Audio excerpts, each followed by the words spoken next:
Catch and Conserve, and I want to talk about a topic that I don't believe is talked about enough, and that is fishing with respect.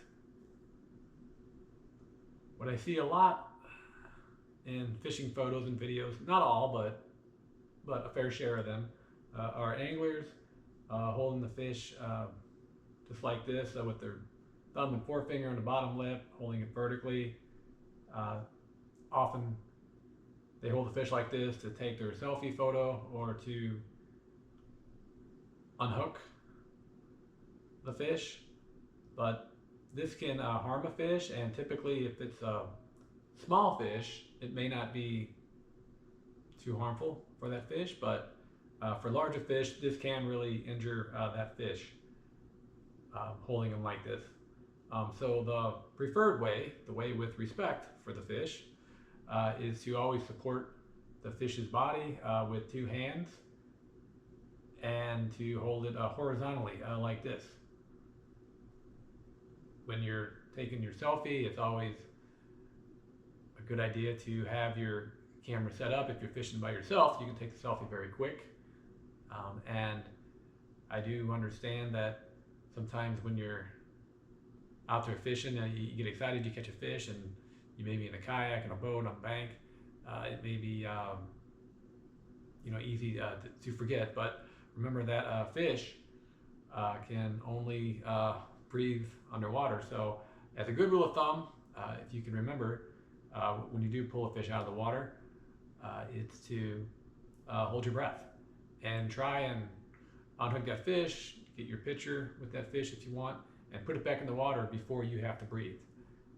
So those are a few common sense measures for handling the fish that you catch and want to release with respect.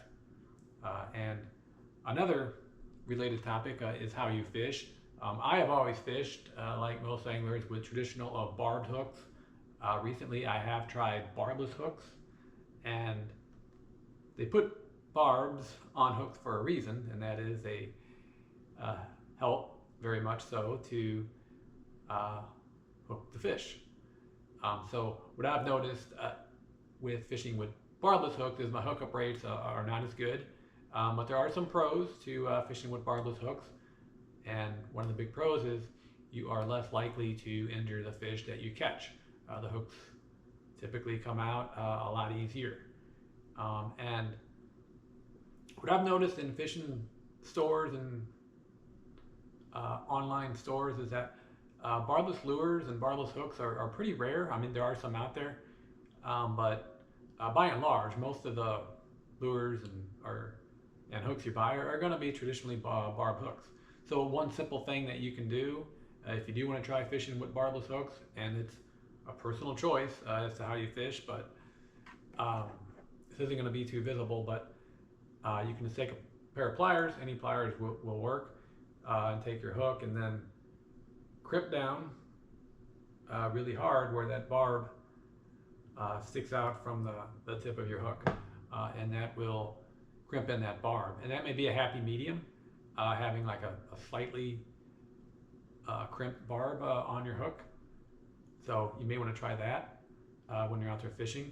And another style of hook that may be just as beneficial in terms of releasing fish without harm as barbless hooks is circle hooks. And when you can, try and fish with circle hooks. The circle hooks typically come out with a lot less pressure than the traditional J-shaped hooks that most hooks and lures have. So try fishing with circle hooks if you are concerned about minimizing the injury to the fish that you catch and release. And another way to minimize harm in fish is to have a pair of fishing pliers handy. These were about 20 bucks online. These are Zach's fishing pliers. I believe are very good quality. They come in a holster, as you can see, and lanyard, which I really like. And again, I think these are really good quality pliers. I like them very much, and I really like the holster and the lanyard because I can clip this on my fishing vest or on my belt loop, so I can always have it handy, readily available for when I need to use pliers to unhook the fish, which allows me to do it quicker and easier on the fish, and that allows me to get that fish back in the water so much with a minimized chance of injury. And along with the fishing pliers, you may also want to use a hook remover. This was about $8 on Amazon.com, and this one here comes with a lanyard too, so it's very easy to clip on your fishing vest or whatever. So you always have this handy. This is especially good if you're fishing and catching fish that have teeth or fish that you don't want to handle. This is a good tool to unhook those fish that are hooked deeper down, especially. So this is another measure you can take to minimize the harm to the fish that you catch and release. And finally, my last point is more, I guess, indirect. It's not directly about the fish that you're catching and releasing, but it's more about the ecosystem that it depends. And that is the conversion to tungsten tackle as opposed to lead tackle. As you probably know, lead is toxic to the environment, especially aquatic environments, and the heavy metals such as lead, they tend to rise in the food chain. And bald eagles, believe it or not, suffer from lead poisoning. Necropsies have indicated, necropsies of bald eagles have indicated that lead poisoning is a very significant cause of mortality to bald eagles.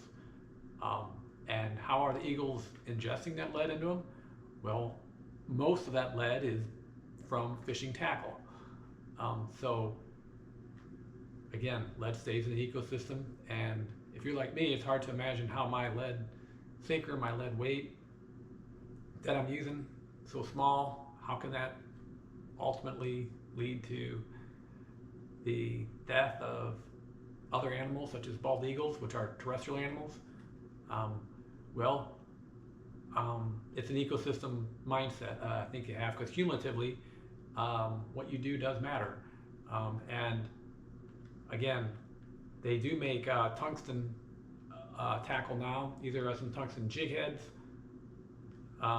made by VMC, and there are other brands out there that make tungsten tackle. Again, tungsten is considered much more eco-friendly than lead is, and another advantage to tungsten is that it's more dense than lead. For example, a 1/8 ounce tungsten jig head is going to be a little bit smaller than a 1/8 ounce lead jig head. So that is an advantage of going to tungsten. Tungsten is a bit more expensive than lead, but if you're conservation minded and thinking of the whole ecosystem, I strongly recommend trying tungsten as opposed to lead tackle. Thank you very much.